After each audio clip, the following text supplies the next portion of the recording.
नमस्कार। सबसे बड़ा अखाड़ा देख रहे हैं आप, मैं हूं आपके साथ कोमल गंगवार।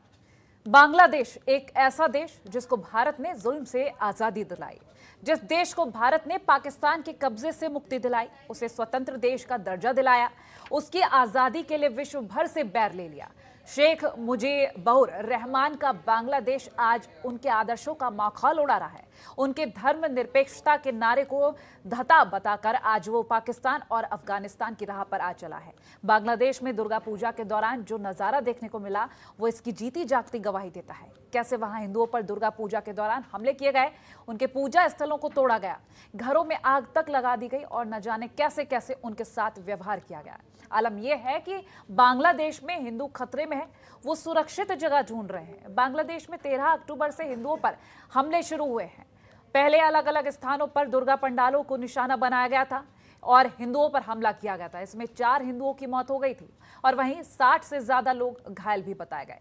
इसके बाद इस्कॉन मंदिर को भी निशाना बनाया गया और तोड़फोड़ की गई। इसके बाद रविवार रात को उपद्रवियों ने रंगपुर के पीरगंज में 65 से ज्यादा हिंदुओं के घरों में आग लगा दी। महज एक अफवाह के चलते शुरू हुआ विवाद कब हिंदुओं पर हमले में बदल गया। हालात से प्रदेश के प्रधानमंत्री शेख हसीना को खुद कमानी पड़ी। उन्होंने को लेकर जांच की बात कही, लेकिन बावजूद इसके हमले थमने का नाम नहीं ले रहे। अमेरिका और संयुक्त राष्ट्र ने भी बांग्लादेश में हिंदुओं संविधान में है कि सरकार की निष्पक्ष है और कि कहीं ना कहीं देश में हिंदुओं को सुरक्षित करने की एक रणनीति बनाई जानी चाहिए। हिंदुओं के रक्षा करने में वहां की सरकार बिल्कुल विफल नजर आ रही है। बांग्लादेश में उपजे माहौल को लेकर भारत में भी खासी नाराजगी देखी जा रही है। विश्व हिंदू परिषद ने देश भर में प्रदर्शन किया है और वहीं विपक्ष ने भी बांग्लादेश में हिंदुओं पर हो रहे अत्याचार को लेकर आवाज उठाई है।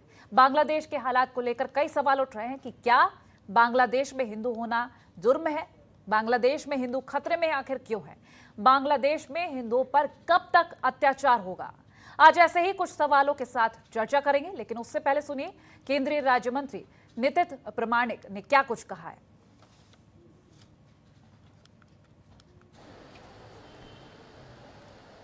जितना भी लोगों के साथ ऐसा घटना हुआ है,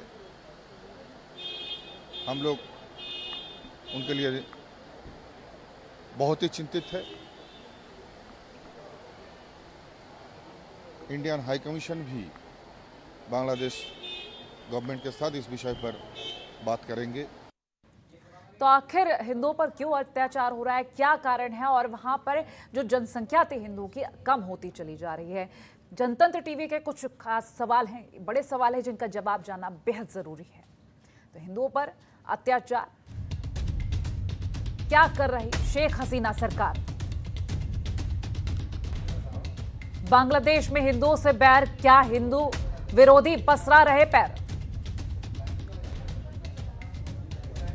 अफवाह के बाद हिंसा, क्या हिंदुओं को निशाने बनाने का एजेंडा? बांग्लादेश में हिंदुओं पर हमला, कहां गया अवार्ड वापसी अमला? तो आखिर बांग्लादेश में किस तरीके की हरकतें सामने आ रही है? क्योंकि कभी दुर्गा पूजा के दौरान ये हमला सामने आता है। 13 अक्टूबर से जो हमले का सिलसिला शुरू हुआ, थमने का नाम नहीं ले रहा। आपको बता दें, हिंदू जब पूजा कर रहे थे, दुर्गा पूजा के दौरान जो हमला हुआ, 4 लोगों की मौत हुई और उसके बाद इस्कॉन मंदिर में जो हमला हुआ और हिंदुओं के घरों पर जो बड़ा हमला हुआ, 65 ऐसे घर बताए जा रहे हैं हिंदुओं के जिन पर हमला किया गया। और ये जो हरकतें हैं, आखिर कैसे रोक लगाई जाए? क्योंकि वहां के प्रधानमंत्री ने कहा है कि निष्पक्ष जांच कराई जाएगी, दोषियों को बख्शा नहीं जाएगा, लेकिन आखिर कैसे संभव हो पाएगा? तमाम सवाल खड़े हो रहे हैं। जवाब जानेंगे खास पैनल हमारे साथ जुड़ रहा है। बीजेपी नेता अश्विनी शाही जुड़ रहे हैं, कांग्रेस प्रवक्ता डॉक्टर अजय उपाध्याय जुड़ रहे हैं और यूपी प्रदेश अध्यक्ष टीएमसी से नीरज राय जुड़ रहे हैं। वीएचपी प्रवक्ता विनोद बंसल जुड़ेंगे और वरिष्ठ पत्रकार रवि पाराशर जुड़ेंगे। सभी का स्वागत है जनतंत्र टीवी पर। और सबसे पहले हम रुख कर लेते हैं रवि पाराशर जी का। रवि जी, पिछले लंबे वर्षों से हमने जब देखा, लंबे वक्त से जब हमने देखा कि हिंदुओं की जो संख्या बांग्लादेश में कम होती चली आ रही है, 13% से आज 8 पर आ गए हैं और ये जो हमले हो रहे हैं इनको अगर हम देखें, कभी कहा जाता है कि सोची समझी साजिश है, कभी कहा जाता है कि सोशल मीडिया पर जो पोस्ट डाला गया वो एक कारण है। क्या लग रहा है आपको, क्या आखिर कारण है? कोमल, बहुत बहुत धन्यवाद, आपने इस डिबेट की ओपनिंग का अवसर मुझे दिया है। थोड़ा सा बातचीत सुन लीजिएगा तो एक ठोस आधार इस डिबेट में बनेगा। जी। पहली बात तो यह है कि बांग्लादेश में पिछले 2-3-4 दिन से हिंदू मंदिरों पर और हिंदुओं पर जिस तरह से हमले हो रहे हैं, उनकी जितनी भर्त्सना की जाए, जितनी निंदा की जाए, कम है। और जैसा कि आपने कहा कि केवल सोशल मीडिया पर कुछ आ गया और इसलिए ऐसा कुछ हो गया, मुझे ऐसा लगता नहीं है। मुझे ऐसा लगता है कि पूरे दक्षिण एशिया में पाकिस्तान और जो नकारात्मक जिहादी कट्टरपंथी फोर्सेस हैं, ऐसी जो ताकतें हैं जो पूरे दक्षिण एशिया में और बरास्ता दक्षिण एशिया पूरे विश्व में अमन चैन की जो एक भावना है उसको स्थायी तौर पर चोट पहुंचाना चाहती हैं, उनकी ये सोची समझी साजिश है। अगर हम थोड़ा बैकग्राउंडर देखें, थोड़ा पीछे जाएं, तो आपको याद होगा 5 और 6 अगस्त को पाकिस्तान का जो पंजाब प्रांत है, वहां पर एक मंदिर पर बहुत बड़ा हमला किया गया था और उस समय वहां के पाकिस्तान के सुप्रीम कोर्ट ने सुओ मोटो संज्ञान लिया था। और उस समय जब ये हमला हुआ तो वहां बहुत सारी गिरफ्तारियां हुई, बहुत लोगों के खिलाफ एफआईआर हुई। इसके बावजूद वहां से विदेशी मीडिया में भी और भारतीय मीडिया में भी हिंदुओं के भयभीत होकर वहां से पलायन की खबरें आई थी। उसके बाद आपको याद होगा कि वैश्विक स्तर पर एक काबुल में बहुत बड़ी घटना हुई 15 अगस्त को, यानी 5 और 6 अगस्त को पंजाब प्रांत में हिंदुओं के मंदिर पर हमला, 15 अगस्त को काबुल पर आतंकवादी जो तालिबानी हैं उनका कब्जा, और उस कब्जे के बाद जिस तरह से वहां हिंदू और सिखों में एक डर का माहौल बनाया गया।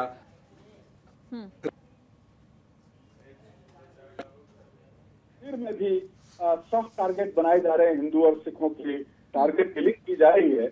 और लगातार हम पिछले 2-3 दिन से देख रहे हैं श्रीनगर के रेलवे स्टेशन पर और भी बहुत सारी जगहों पर जो बिहार के और शेष भारत के जो महामजदूर हैं, दिहाड़ी मजदूर हैं, वो अब डर के मारे अपने अपने मूल स्थानों को भाग रहे हैं। और बांग्लादेश में जो हिंदू मंदिरों पर हमले हो रहे हैं, वहां से भी अब हिंदुओं के पलायन का एक क्रम, एक सिलसिला जारी होने की पूरी आशंका है। तो कुल मिलाकर अगर देखें तो पिछले 2-3-4 महीनों के दौरान पूरे दक्षिण एशिया में जिस तरह से हिंदू आस्था पर, भारतीयता पर हमले हुए हैं, उससे साफ हो जाता है कि पाकिस्तान बुरी तरह बौखलाया हुआ है और उसने अपनी नापाक कोशिशें फिर से एक बार से तेज कर दी हैं। एक चीज और उल्लेखनीय है, आपने कोमल जिक्र किया था, बात पूरी हो जाने दीजिए जी। 26 दिसंबर को बांग्लादेश की मुक्ति का 50वां वर्ष मनाया जाएगा, इसी साल 26 दिसंबर को। मुझे लगता है कि प्रतीकात्मक तौर पर भी पाकिस्तान की जो एक बहुत बड़ी जीत रही है, 90,000 से 13 दिन युद्ध चला था और भारतीय फौज के सामने 90,000 पाकिस्तानी सैनिकों ने घुटने टेक दिए थे, उसकी जीत भी उसे सालती रही है। और शायद उसके प्रकटीकरण के लिए भी इस तरह की साजिश रची गई हो। लेकिन मेरा मानना है कि ये जितने भी हमले हैं, ये केवल हिंदुओं पर, उनकी आस्था पर हमले नहीं है, ये पूरी विश्व मानवता पर हमले हैं। क्योंकि केवल सनातन संस्कृति, हिंदू संस्कृति एक विचार जो रखती है वो वसुधैव कुटुंबकम का, अहिंसा परमो धर्मा का, सर्वे भवन्तु सुखिना का, तो एक ये सनातन विचार पर हमला है। और ऐसे में जो चूंकि एक वैश्विक विचार पर हमला है, वैश्विक मानवता की भावना पर हमला है, ऐसे में जो विश्व हिंदू परिषद ने आज दिल्ली में एक प्रेस कॉन्फ्रेंस करके संयुक्त राष्ट्र सुरक्षा परिषद से जो आपने एक सवाल उठाया, सवाल पूछ भी रही है आप, इस हालात पर कैसे काबू पाया जाए, तो विश्व हिंदू परिषद ने तत्काल एक की तैनाती बांग्लादेश में की जाए। मैं तो उस मांग का पुरजोर समर्थन करता हूं और भारत से भी अपील करता हूं, भारत सरकार से, कि वो कड़ा रुख अख्तियार करे, ट्रैक टू डिप्लोमेसी की। चलिए लौटूंगे आपके पास रवि जी। बीजेपी नेता अश्विनी शाही जी के पास चल लेते हैं। अश्विनी जी, क्या कुछ कहेंगे, क्योंकि लगातार हिंदुओं पर जो हमला हो रहा 13 अक्टूबर से अगर हम कंटिन्यूटी में देखते हैं तो हमले रुकने का नाम नहीं ले रहे हैं, क्या कुछ कहेंगे? कोमल जी देखिए, देखिए, अभी रवि जी ने बढ़िया एक समीक्षा किया है और मैं उसमें उसी को आगे बढ़ाते हुए ये कहना चाहूंगा, ये वैश्विक आप चारों तरफ देखिए, चारों तरफ पूरे विश्व में ये चीजें की जा रही हैं, क्योंकि एक धर्म जो है वो सिर्फ और सिर्फ जो है अपने साम्राज्य को बढ़ाने के लिए, या उनकी कट्टरता कह लीजिए, जो भी है हर जगह वही हो रहा, पाकिस्तान में वही हो रहा, अफगानिस्तान में वही हो रहा, हिंदुस्तान में वही वो लोग कर रहे हैं, बांग्लादेश में कर रहे हैं, यमन में कर रहे हैं, सीरिया में कर रहे हैं, कहां नहीं कर रहे हैं, और वो लोग ये चीजों को करते हैं। आज हिंदुस्तान जो है पूरे विश्व में सबसे ज्यादा हिंदुओं का देश है। कल को कोई किसी अल्पसंख्यक के साथ यहाँ कुछ हो जाता है तो मोमबत्ती लेकर बहुत से राजनीतिक दलों के लोग और बहुत से सो कॉल्ड सेकुलरिज्म के रखवाले जो है खड़े हो जाते हैं। आज किसी की आवाज नहीं निकल रही है। ममता बनर्जी बगल में है, उनकी एक आवाज नहीं आई है। कोई देश का नेता नहीं बोला है कि एक हिंदुओं के साथ अन्याय हो रहा है। वहां होता क्या है, वो क्रोनोलॉजी है। चुनाव होता है, चुनाव के बाद 2001 में चुनाव हुआ, उसके बाद वहां पर चुनाव में बहुत बढ़िया बढ़िया बातें की गई, और जैसे चुनाव खत्म हुआ 45 लाख घरों पर जो है वहां पर इस तरीके से आतंक फैलाया गया। 40 लाख लोगों को टच किया गया था, उसमें 2000 औरतों के साथ दरिंदगी की गई थी। उसके बाद जो है आज देखिए दुर्गा पूजा में क्या हुआ। यहां पर एक नारा लगता था, शेख हसीना जो है थोड़ा सा अल्पसंख्यकों के प्रति जो है थोड़ी सी नरम मानी जाती हैं। उनके समय जो है हरे कृष्णा हरे रामा बंगाली में एक नारा लगता था कि हसीना के बापू हैं, तुम लोगों को कोई बचाने वाला नहीं है। तो इस तरीके की चीजें वहां पर बांग्लादेश में की जा रही हैं इन कट्टरपंथियों के द्वारा, जिसका विरोध करना चाहिए आज हम हिंदुस्तानियों को। बांग्लादेश ऐसे देश की हैसियत नहीं होनी चाहिए, क्योंकि बांग्लादेश को पैदा करने वाला हिंदुस्तान है। बिल्कुल हिंदुस्तान की देन है आजादी उनकी। फिलहाल टीएमसी प्रवक्ता हमारे साथ यूपी प्रदेश अध्यक्ष टीएमसी से जुड़े हुए हैं नीरज राय। नीरज जी, अगर हम ममता बनर्जी को लेकर बात करते हैं तो अभी फिलहाल बीजेपी प्रवक्ता को आपने सुना ही होगा, क्या कुछ उनका कहना। फिलहाल अगर आपकी तरफ से कोई पक्ष रखने की बात कही जाए और जो भी तस्वीरें सामने आ रही हैं बांग्लादेश से, फिलहाल क्या कुछ कहेंगे? सबसे पहले मैं यही बोलना चाहूंगा कि बांग्लादेश में हमारे हिंदुओं के साथ जो भी घटना कुकृत्य किया गया है पूरी तरह से निंदनीय है। ऐसा कहीं भी नहीं होना चाहिए, लेकिन उससे भी ज्यादा निंदनीय है जिस पार्टी के प्रवक्ता बनकर अश्वनी भाई साहब बैठे हुए हैं, क्या ये अपने नेता के बारे में ऐसी बात बोलेंगे कि आपने जो पिछले 7 सालों से देखा जा रहा है कि हिंदुओं के तथाकथित संरक्षक वैश्विक स्तर पे बने बैठे हुए हैं और एक सरकार के प्रवक्ता हैं, 13 तारीख से आज तक ये बताएंगे, जो आप ही के स्क्रीन पे मैं देख रहा था कि 413 हर साल हमले हुए हैं वहां पे हिंदुओं पे। क्या मोदी जी जिस दिन मथुरा समुदाय के कार्यक्रम को संबोधित कर रहे थे उस दिन भी हिंदुओं के ऊपर हमला किया गया था? या पिछले 7 साल में एक बार भी शेख हसीना से इन्होंने बात किया है कि हमारे हिंदुओं पे वहां पर हमला क्यों हो रहा है, मंदिरों को तोड़ा क्यों जा रहा है, बहन बेटियों के साथ अनाचार अत्याचार बलात्कार क्यों हो रहे हैं? अरे शर्म आनी चाहिए केंद्र में बैठी हुई सरकार को।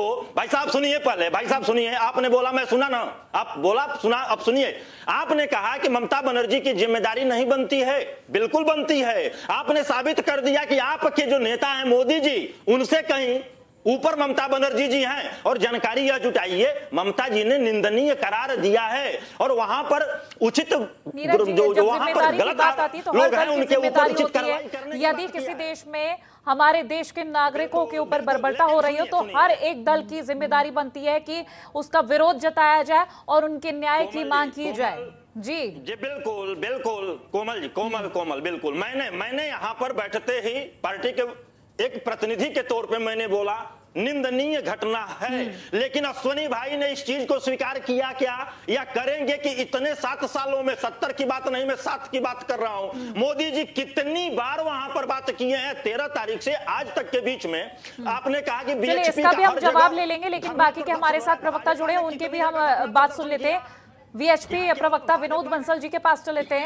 विनोद जी, लगातार ये हमले की तस्वीरें सामने आ रही है, हर दल की तरफ से कहा जा रहा है कि न्याय मिलना चाहिए। फिलहाल बांग्लादेश के प्रधानमंत्री ने भी कहा कि निष्पक्ष जांच कराएंगे हम। वहां के जो गृह मंत्री उन्होंने कहा कि एक साजिश है, लेकिन कहीं और से भी कुछ तथ्य सामने आ रहे हैं कि सोशल मीडिया पर जो पोस्ट डाले गए उसकी वजह से ये हमले हो रहे हैं। कई सारे तथ्य सामने आ रहे हैं, लेकिन सबसे बड़ा सवाल ये कि हिंदुओं की जो संख्या है लगातार वहां पर घटती ही जा रही, लगातार आखिर हिंदुओं पर हमला कैसे और क्यों?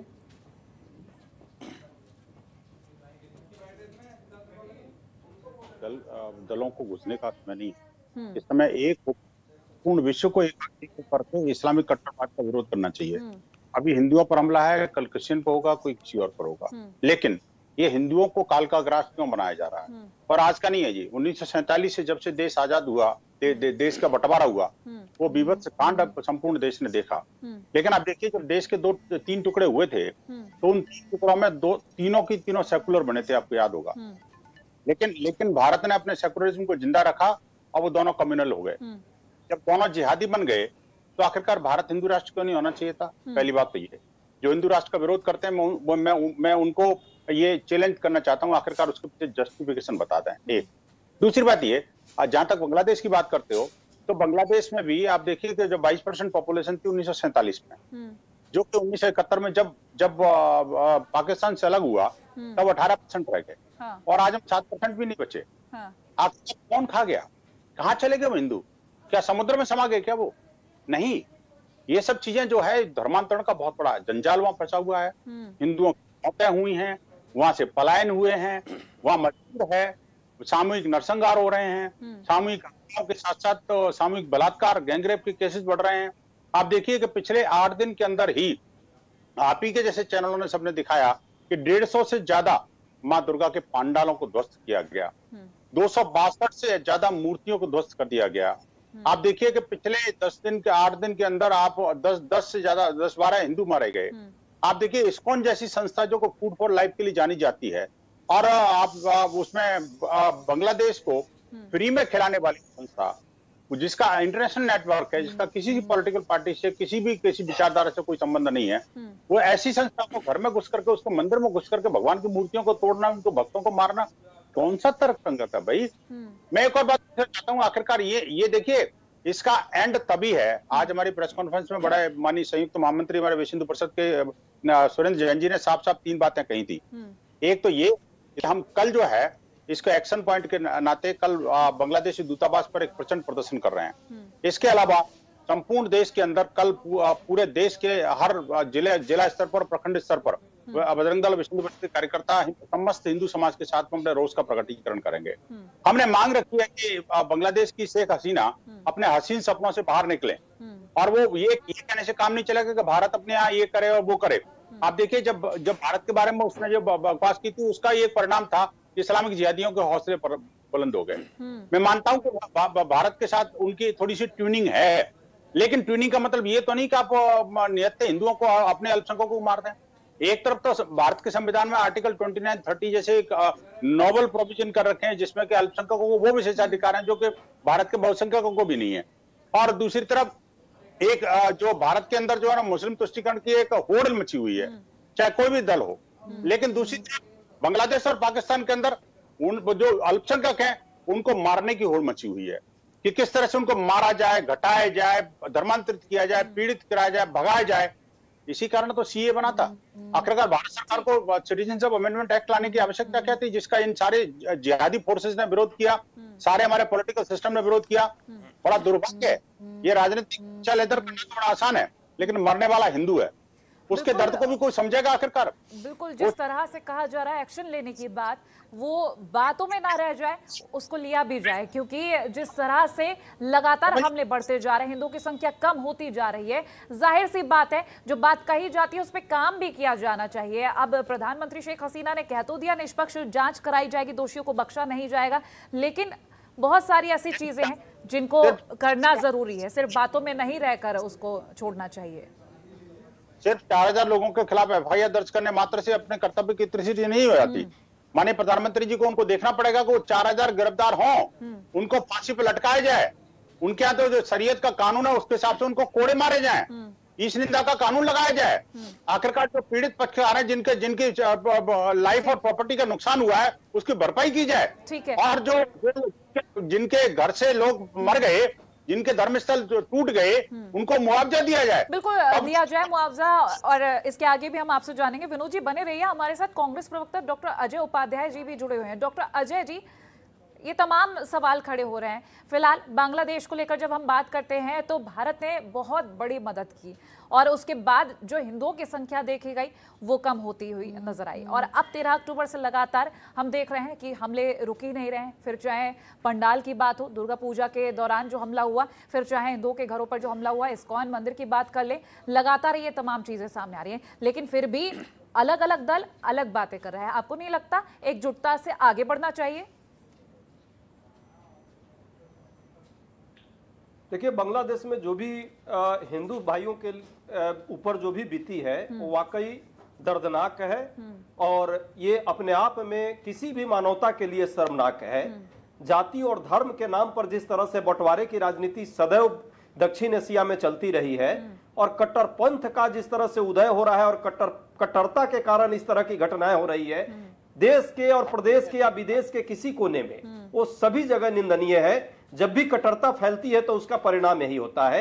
वहां पे बांग्लादेश में कहने को जरूर वहां शुरुआती दौर में सेकुलरिज्म आया, शेख हसीना एक सेकुलर बात को भी रखने का प्रयास जरूर करती हैं, लेकिन वहां जो बाकी पार्टियां जिस तरह अल्पसंख्यक राजनीति और तुष्टीकरण की राजनीति का काम करने का काम की और अल्पसंख्यक के नाम पे वहां की जो बहुसंख्यक जनसंख्या है वो जिस तरह अब कट्टरता के रूप में आगे बढ़ी है, कहीं ना कहीं उसी का नतीजा हमारे हिंदू भाइयों पर अत्याचार है जो निंदनीय है मानवता के दृष्टिकोण से भी। और विदेश नीति के स्तर पर इस पर कहीं ना कहीं चर्चा सरकार को करनी चाहिए, क्योंकि सरकार का ये ड्यूटी बनता है, भारत सरकार का। विपक्षी पार्टियां, सभी पार्टियां यहाँ बैठी हुई है, मैं भाजपा की भी बात करूंगा, सपा के भी, कांग्रेस के भी, सभी लोग, चाहे टीएमसी के हो, किसी को भी इसमें कोई एतराज नहीं है कि भारत सरकार को पूरी साहस के साथ बांग्लादेश से बात करनी चाहिए कि हिंदू समाज पर इस तरह का अत्याचार क्यों हो रहा है। देश के और प्रदेश के किसी कोने में यदि किसी भी समाज पर इस तरह का अत्याचार होगा तो उसकी खिलाफत होनी चाहिए, क्योंकि वो अत्याचार जाति और धर्म पर नहीं होता है, वो अत्याचार मानवता पर भी होता है। और जहां तक बात अभी यहाँ आ रही है कि कौन राष्ट्र और क्या नहीं, हमें पूरा विश्वास है यहाँ जितने भी बैठे हुए लोग हैं पैनल में, सबको भारत के संविधान पर पूरी आस्था है और भारत से के संविधान से ऊपर हम कोई नहीं है।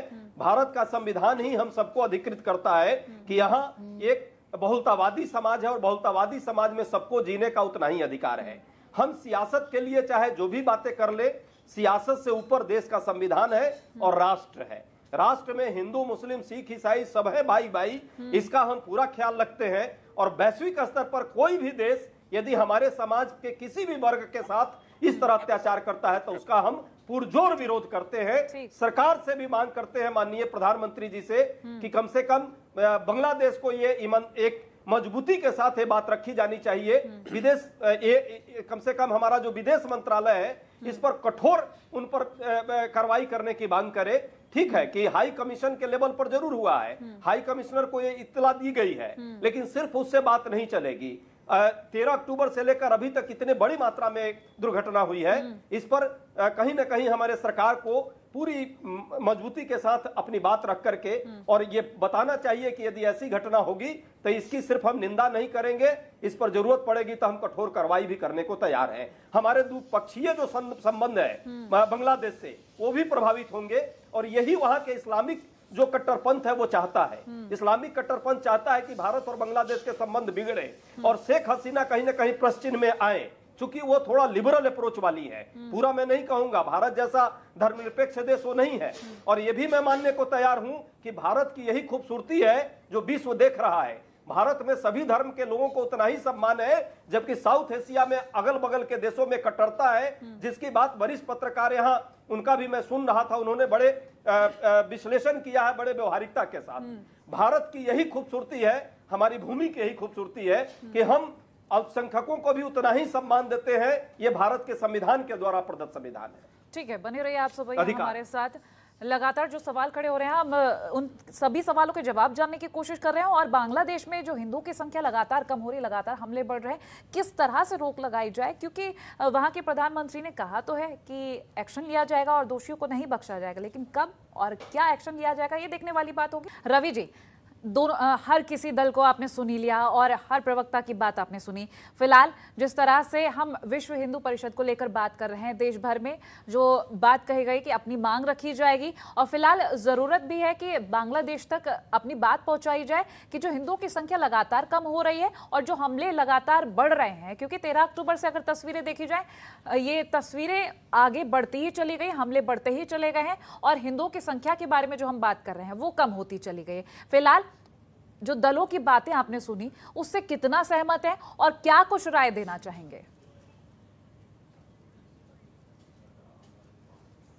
कहा कि जो मैंने जैसा पहले कहा कि पिछले कुछ महीनों से ये जो घटनाक्रम पूरे दक्षिण एशिया में और बरास्ता दक्षिण एशिया, मध्य एशिया और पूरे विश्व में जो घटनाक्रम चल रहा है वो बेहद चौंकाने वाला है। और वो पूरा का पूरा जो घटनाक्रम है, इंक्लूडिंग बांग्लादेश में जो हिंदू समाज के प्रति बर्बरता और हिंदू आस्थाओं के प्रति जो बर्बरता हो रही है, उस पर एक पैनी दृष्टि डाल करके और एक मनन करने की बहुत आवश्यकता है। मुझे बड़ी खुशी हुई कि अजय जी ने अपने वक्तव्य में बहुत सकारात्मक बातें कही, मुझे बड़ा अच्छा लगा।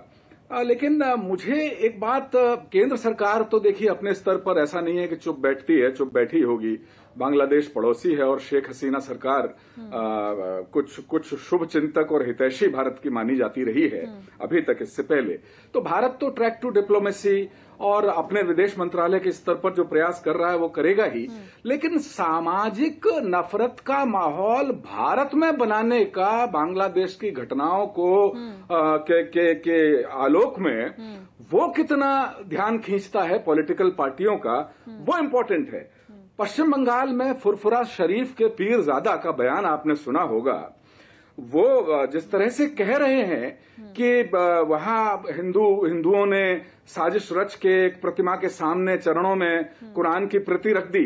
देखिए, मैं एक हिंदू हूं, आस्थावान हिंदू हूं। मेरा विशुद्ध तौर पर मानना है कि कोई भी आस्थावान हिंदू किसी भी धर्म की पवित्र पुस्तक के अपमान की सोच भी नहीं सकता।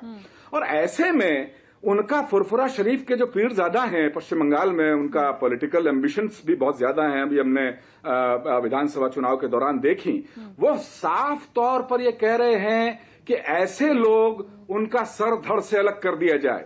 तो मोदी सरकार तो बांग्लादेश की शेख हसीना सरकार से निपट लेगी। वो संयुक्त राष्ट्र सुरक्षा परिषद में अपनी बात भी बहुत दमदार तरीके से रख लेगी। लेकिन हमारे तृणमूल कांग्रेस के और कांग्रेस के भाई साहब जो बैठे हुए हैं मेरे साथ इस डिबेट में, क्या वो फुरफुरा शरीफ के पीरजादा की तत्काल गिरफ्तारी की मांग करेंगे? पहली चीज, क्या वो चुनाव आयोग से मांग करेंगे कि उनका जो पॉलिटिकल पार्टी है उसका मान्यता तत्काल रद्द की जाए? क्योंकि लोकतंत्र में इस तरह की बात खुलकर के बहुत नफरत भरे अंदाज में कहने वाला वो एक लोकतांत्रिक विचार वाला व्यक्ति नहीं हो सकता। धार्मिक आस्था की तो बात बहुत दूर की चीज है। तो क्या तृणमूल कांग्रेस, क्या पश्चिम बंगाल की मुख्यमंत्री, पश्चिम बंगाल के दूसरे तृणमूल कांग्रेस के नेता और कांग्रेस जो लोकतांत्रिक वैल्यूज की बात करती है, क्या वो फुरफुरा शरीफ के पीरजादा की गिरफ्तारी की मांग आपके इस मंच से करेंगे? पहली चीज। नीरज जी आपके पास आऊंगी, विनोद जी की भी बात सुन लेते हैं कि हमेशा। ठीक है रवि जी, आप बने रहिए हमारे साथ। विनोद बंसल जी कुछ कहना चाह रहे हैं जी। देखिए, जो रवि जी ने बात कही है बहुत गंभीर बात है कोमल जी। बात यह है कि देखिए, जो बात वही कहते हैं ना कि किसको कौन सा आतंक कहां से पनपता है। अब जो लोग कहते हैं कि वो सॉफ्ट आतंक और हार्ड आतंक और अच्छा आतंक और वैसा आतंक, ये सब वही है और क्या है? एक मारना और एक मारने की बात करना, एक दूसरी तरफ लोगों को जिहाद करना और एक जिहाद के लिए उकसाना। अब भारत में बैठा हुआ ये फुरफुरा शरीफ नहीं है, ये फुरफुरा सांप है। ऐसे सांपों को त्वरित गति के साथ कुचल देना बहुत जरूरी है। और ये जो सरकारें हैं जो अपने आप को सेकुलरिज्म का लबादा ओढ़ करके मुस्लिम तुष्टीकरण की नीति में इतनी अंधी हो चुकी हैं कि इनको ये नहीं पता कि अगली बारी आपकी आने वाली है। लेकिन इसके बावजूद भी ये सब जानते हुए भी सारे बंगाल को जलाने पर तुले हुए हैं। आप मुझे बताइए, अगर पश्चिम बंगाल के अंदर तुष्टीकरण की नीति का जो हस्र नहीं होता, पश्चिम बंगाल के अंदर हिंदुओं की इस तरह से, विनोद जी को एक बार। जी विनोद जी, बांग्लादेश के अंदर ऐसा कोई हिम्मत कैसे कर देता? एक बात। दूसरी बात ये कि जब देश के बंटवारा हुआ, देश के टुकड़े हुए, मैं बंटवारा नहीं कहूंगा इसको, जब टुकड़े हुए तब जब वो कम्युनल राष्ट्र बन गए तो हमारे सेकुलर बनाने का क्या मतलब था? हमें ये हिंदुस्तान, वैसे भी हिंदुस्तान है इसका नाम, हिंदू राष्ट्र क्यों नहीं घोषित करना चाहिए? और नहीं तो उनको सेकुलर क्यों नहीं बनना चाहिए? देखिए, शेख हसीना को समझना पड़ेगा, सेकुलरिज्म का लवादा उड़ने से, बातें करने से, 4000 के खिलाफ एफआईआर दर्ज करने से मात्र काम नहीं चलेगा। क्या आपने 4000 की गिरफ्तारी की? 4000 में से आपने 4 को फांसी पर लटकाया? आपने 4 लोगों के खिलाफ कोई कठोर कार्रवाई करी? देखा क्या? नहीं। उल्टे हमारे जैसे ये जो फुरफुरा शरीफ नहीं, ये सर्प हैं जो बिल्कुल से निकल करके फन जो फैला रहे हैं, इनको कुचलने की जरूरत है। लेकिन दुर्भाग्य है, इनके खिलाफ जैसे रवि ने बोला, बड़ा गंभीर बात है, न तो कोई राजनेता बोलेगा, न इनके कोई जिहादी मित्र बोलेंगे, न ही कोई हिंदुस्तान के जो सेकुलर जो तथाकथित सेकुलरवादी लोग हैं वो बोलेंगे, और न ही कोई देवबंद से और बरेलवी से कोई आवाज आएगी। आखिर क्यों?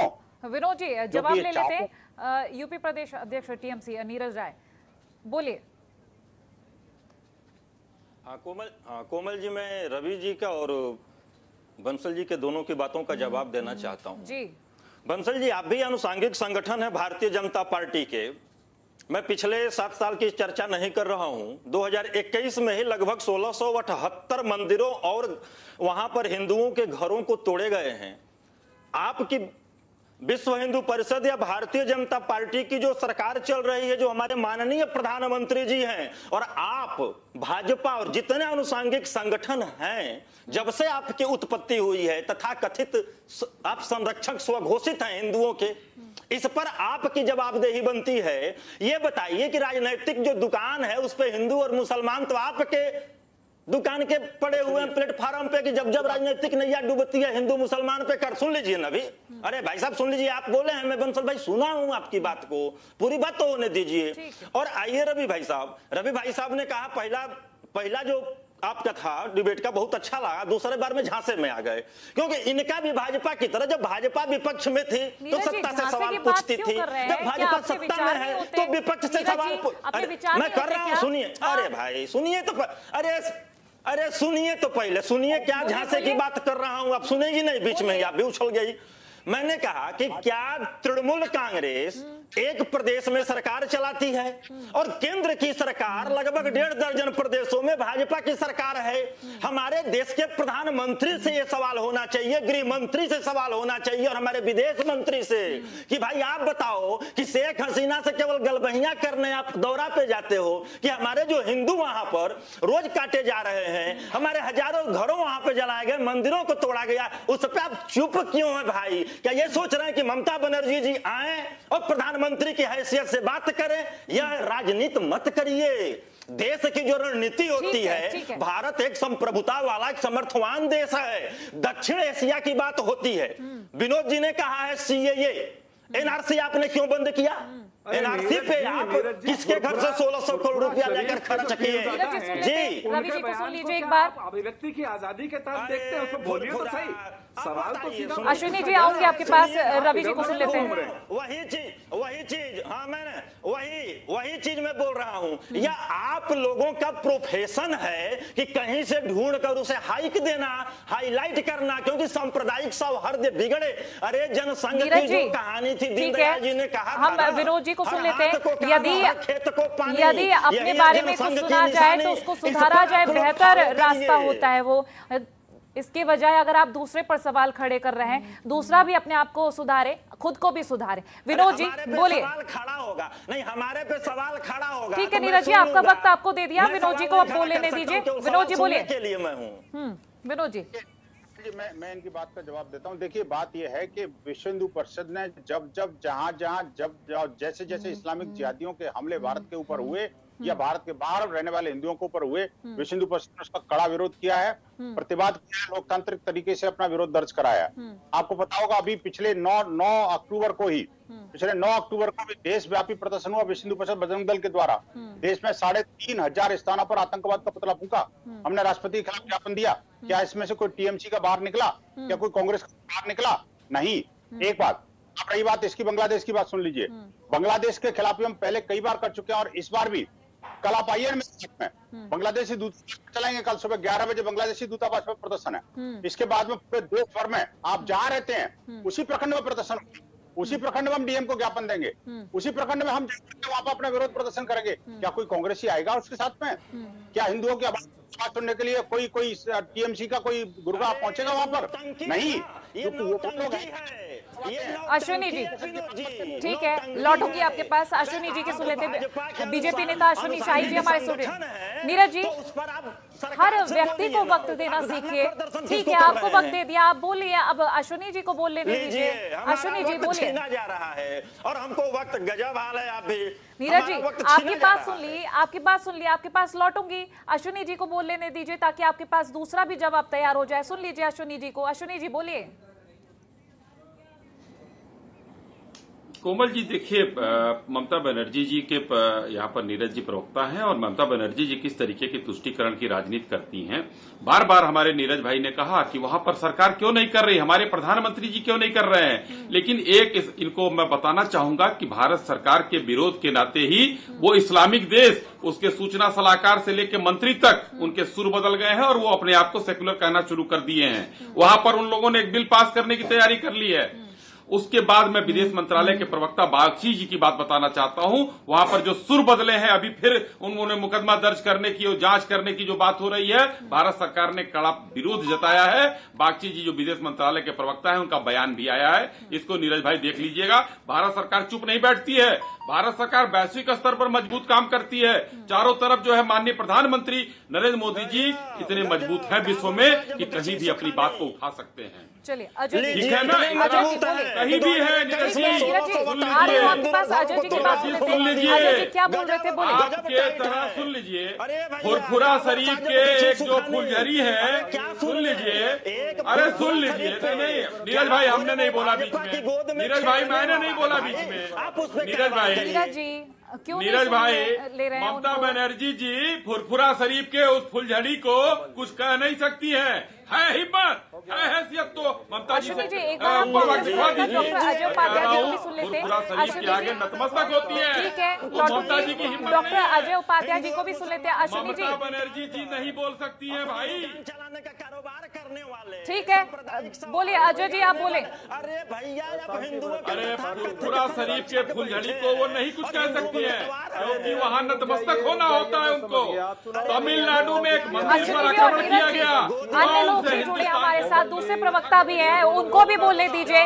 नीरज जी और अश्विनी जी, सब निकलिए बाहर। ठीक है नीरज जी। अजय जी बोलिए। कोमल जी, बड़ा दुखद आज पहलू है कि बांग्लादेश में हमारे हिंदू भाइयों पर इतना अत्याचार हुआ और यहाँ पे जितने भी हमारे पक्ष और विपक्ष के प्रवक्ता है, मैं किसी का बुराई नहीं करना चाहता। लड़ाई हमें बांग्लादेश के उन जिहादियों से है, लेकिन देश में जिहाद फैलाने वाले लोग जो है बड़े बड़े बैनर लेकर के सिर्फ अपनी कंस्टिट्यूएंसी को कहीं ना कहीं एड्रेस कर रहे हैं कि कैसे इनका अपना वोट बनने का और अपनी जो इनकी राजनीति है वो चमके। मुझे लगता है इस राजनीति से बाज हम सबको आना चाहिए। आज राजनीति करने का वक्त नहीं है। बांग्लादेश में यदि हमारे भाइयों पर अत्याचार हो रहा है तो भारत सरकार से हम सबको सामूहिकता में मिलकर के बात करनी चाहिए। कांग्रेस के लोग हों, विश्व हिंदू परिषद के हों या टीएमसी के हों, सपा या बसपा के हों, या यहाँ पत्रकार बंधु बैठे हैं, कि भारत सरकार उन पर कठोर कार्रवाई करे। जरूरत पड़े तो द्विपक्षीय वार्ता पर भी कहीं ना कहीं एक आंशिक प्रश्न लगाने का प्रयास करे। दबाव की राजनीति वैश्विक स्तर पर भी इस पर हम बात कर सकते हैं और वैश्विक समुदाय हमारे साथ आए और दक्षिण एशिया की जो कट्टरपंथी ताकतें बढ़ रही है उस पर कैसे रोक लगे, उस पर हम सबको सामूहिकता में आना चाहिए। रादर कि हम भारत के अंदर अपनी राजनीति चमकाने के लिए हिंदू मुस्लिम का खेल जो वर्षों से लोग करते रहे आज भी करने में लगे हुए हैं। बिल्कुल ठीक वो कह रहे हमारे हैं, भाई मरे हैं, बिल्कुल ठीक कह रहे हैं। एकजुटता दिखनी चाहिए। कुछ इच्छाएं हैं, आशाएं हैं, राजनीति के बजाय एकजुटता की जरूरत है। कोई ममता बनर्जी को प्रश्न करेगा, कोई मोदी को प्रश्न करेगा, कोई कांग्रेस को प्रश्न करेगा। इससे ऊपर उठने की जरूरत है।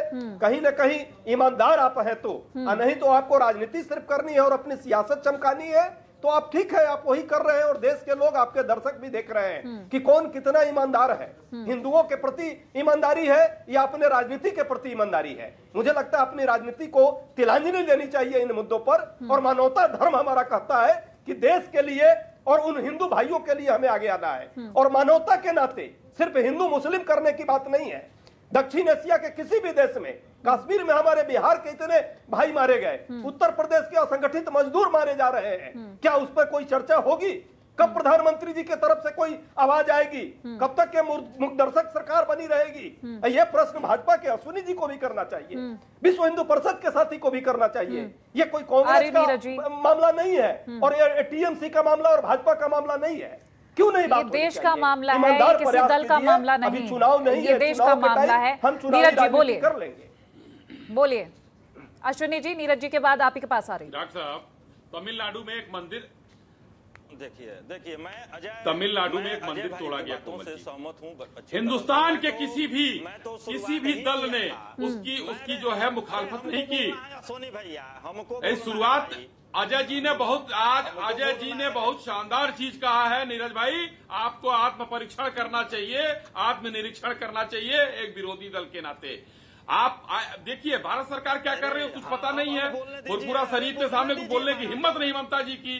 तमिलनाडु के बातों की घोषणा करने की जरूरत नहीं है, उसके बाद भी आप ये आर्गुमेंट करते हैं तो ये उचित नहीं है। ठीक है अश्विनी जी, नीरज जी को सुन लेते हैं। अब मैं बोल दूं, सुन लीजिए। अजय भाई ने बहुत बढ़िया बात कहा है, उसी बात से मैं शुरुआत यही किया था। विपक्ष हूं तो सरकार से सवाल पूछूंगा और सरकार को साथ दूंगा, लेकिन अजब विडंबना है हमारे भारत की कि ये झूठी पार्टी के प्रवक्ता ही ममता चालीसा से शुरुआत किए हैं और हमको हिंदू मुसलमान और फुरफुरा शरीफ का साफ सुना रहे हैं, जिनको अपनी गोदी में खिलाते हैं लोग। यहाँ पे बांग्लादेश पे जवाब नहीं देंगे कि शेख हसीना से गलबहियां करते हुए हमारे हिंदुओं के बारे में कितनी बार आप बोले हैं जब गए थे भी बंगाल चुनाव के समय में। इस पर इनके मोदी जी करते हैं कब? जब का वर्षा सब, जब कृषि सुखानी, जब हमारे सभी हिंदू वहां से खत्म हो जाएंगे, तब यहाँ पर अपने जो हिंदू और मुसलमान दो प्रोडक्ट हैं हिंदुस्तान के अंदर, इनका बैनर पहले लग रहा है। बीएचपी इनकी अनुसांगिक संगठन है। सुन लीजिए, अरे वो चलनिया आप हैं, चलनिया पश्चिम बंगाल, अरे भैया पश्चिम बंगाल है, अपनी असली पे, यही आपका वास्तविकता है, यही आपका असली है। चलिए विनोद जी के पास चल लेते हैं, कुछ कह रहे हैं। ठीक है नीरज जी, विश्व हिंदू परिषद से प्रवक्ता विनोद बंसल जी कुछ कह रहे हैं, उनकी सुन लेते हैं। विनोद जी बोलिए। ममता फोबिया आपको हुआ है, सुन लेते हैं विनोद जी को। देखिए कभी कभी तो रवि जी, विनोद जी के बाद आप ही के पास आ रहे हैं। देखिए कोमल जी, कभी तो खुशी होती है कि कम से कम आपके चैनल पर कुछ लोग जो बैठे हुए हैं उनके अंदर राष्ट्रवाद जिंदा है, डिस्पाइट दिस फैक्ट, इसके बावजूद भी कि वो कांग्रेस में टीएमसी में हैं। मैं चाहता हूं कि काश इनके जो विचार हैं, जो इनके जो सद्भाव हैं, वो पार्टी के इनके नेता भी समझें और उस पर आचरण करें। मैं कहता हूं देखिए, जो चाहे अजय जी ने बात कही हो या अश्विनी जी ने बात की हो या तीसरे जो प्रवक्ता आप तीनों राजनीतिक दलों के बैठे हुए हैं, ये तीनों की बातों से मैं आज बड़ा प्रभावित हूँ। बड़े चैनलों की डिबेट में, मैं नेशनल चैनल की डिबेट में मैं रोजाना रहता हूँ, लेकिन उनमें ऐसा सामंजस्य कम से कम विचारों का नहीं मिलता जो कोमल जी आज आपकी डिबेट में मेरे को मिल रहा है। लेकिन मैं चाहता हूँ कि काश इनके नेता भी वैसे होते। अब देखिए विश्व हिंदू परिषद देशव्यापी प्रदर्शन कर रहा है, मैं इन सबसे इन्वाइट करता हूँ, क्या इनमें से कोई नेता उस विरोध प्रदर्शन में भाग लेगा? मैं कहता हूँ ठीक है, परिषद के साथ आप नहीं आएंगे, कोई बात नहीं। क्या राहुल गांधी जी वो प्रदर्शन किस लिए है? भाजपा की राजनीतिक व्यवस्था मजबूत करने के लिए है या हिंदुओं की लड़ाई है या स्पष्ट अपना क्लियर? ठीक है, रवि जी की भी बात सुन लेते हैं। नीरज जी, रवि जी की बात सुन लेते हैं। रवि जी बोलिए। विनोद जी आ रही हो आपके पास जी। इनकी स्थिति रावण जैसी हो गई है कि उठते बैठते सोते जागते उनको जैसे राम नजर आते थे, वैसे इनको देखिए भाजपा नजर आ रही है। ठीक है विनोद जी, नहीं हूँ मैं, आप भाजपा की लड़ाई। विनोद जी आपके पास लौट रही हूँ, रवि जी की बात सुन लेते हैं। विनोद जी, रवि जी की बात सुन लेते हैं।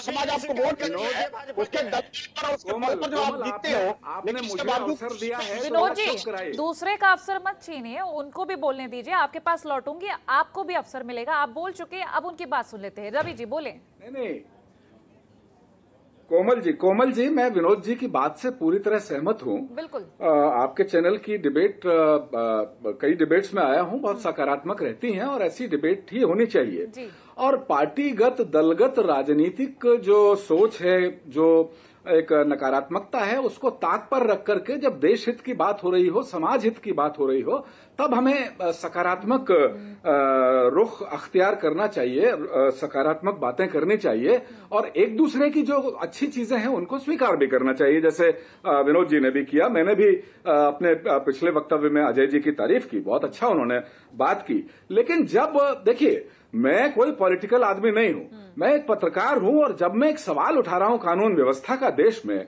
फुरफुरा शरीफ के जो पीरजादा हैं अगर उनका बयान हम सुन लें तो वाकई एक इतना नफरत भरा बयान कि सर धड़ से अलग कर देने की अपील कर रहे हैं वो अपने समुदाय से, अपने अनुयायियों से। और एक ऐसा आदमी जो पश्चिम बंगाल में पॉलिटिकली एक्टिव हुआ पिछले विधानसभा चुनाव में, और दूसरी चीज सबसे विडंबना ये है कोमल जी कि सबसे ज्यादा संघीय ढांचे पर प्रहार की शिकायतें पश्चिम बंगाल की तरफ से, पश्चिम बंगाल सरकार की तरफ से आती हैं सर्वाधिक।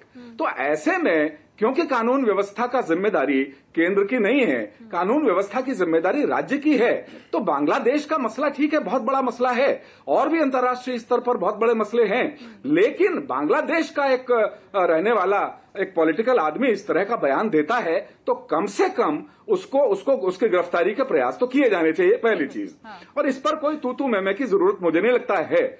और वस्तुस्थिति कोमल जी ये है कि अभी देखिए, चूंकि अब ज्यादा समय नहीं रहा आपकी डिबेट में, एक अंतिम वक्तव्य के तौर पर मैं बोलना चाहता हूं। वस्तुस्थिति ये है कि पाकिस्तान में इस समय वहां के राजनीतिक हालात बहुत स्थिर नहीं है। तालिबान की सरकार, तालिबान का कब्जा अफगानिस्तान पर कराने में उनकी जो भूमिका रही, उसके बाद से जो अंतर्राष्ट्रीय स्तर पर अंतर्राष्ट्रीय बिरादरी में पाकिस्तान को लेकर एक फिर से एक चेतावनी भरा एक नकारात्मक माहौल बना। ठीक है कि चाइना उनकी मदद कर रहा है, लेकिन अभी देखिए रूस में, मॉस्को में अफगानिस्तान के हालात पर जो वार्ता होने वाली है उसमें भारत भी शामिल होने वाला है। तो पाकिस्तान, और खबर यह भी है कि तख्ता पलट सेना दोबारा से कर सकती है, वहां सुन लीजिए, तख्ता पलट कर सकती है।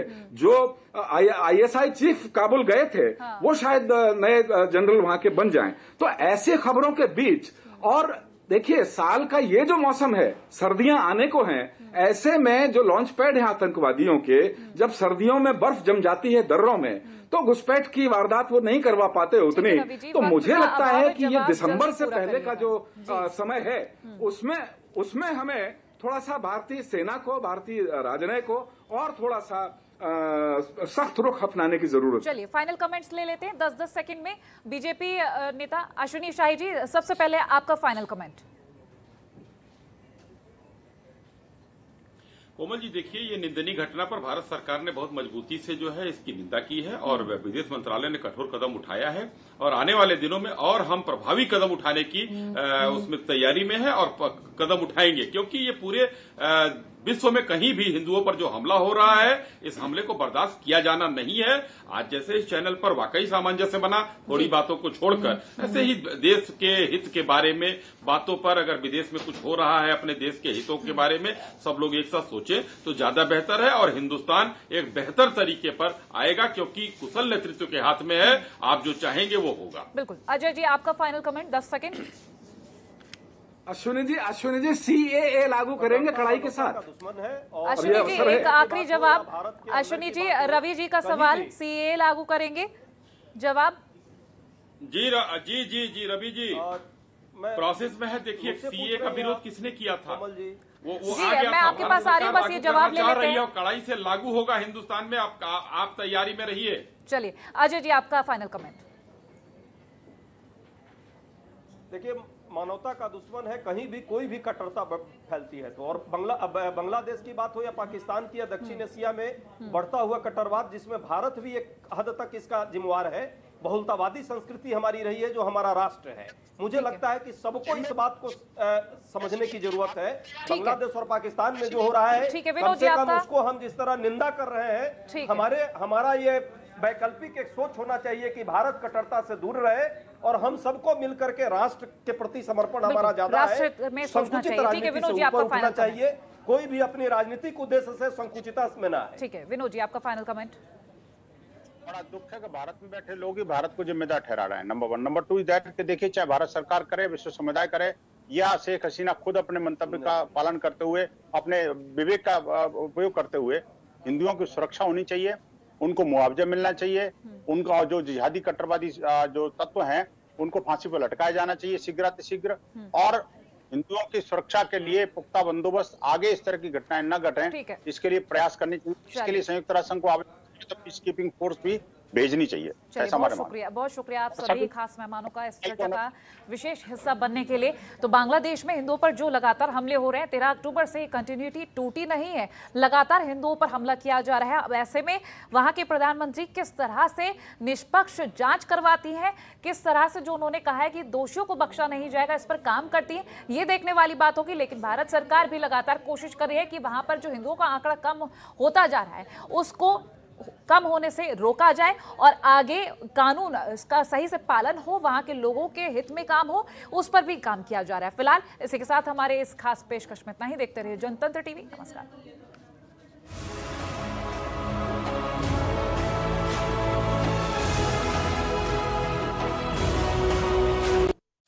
खबरों के निष्पक्ष विश्लेषण के लिए सब्सक्राइब करें Jantantra TV and press the bell icon. Never miss any update.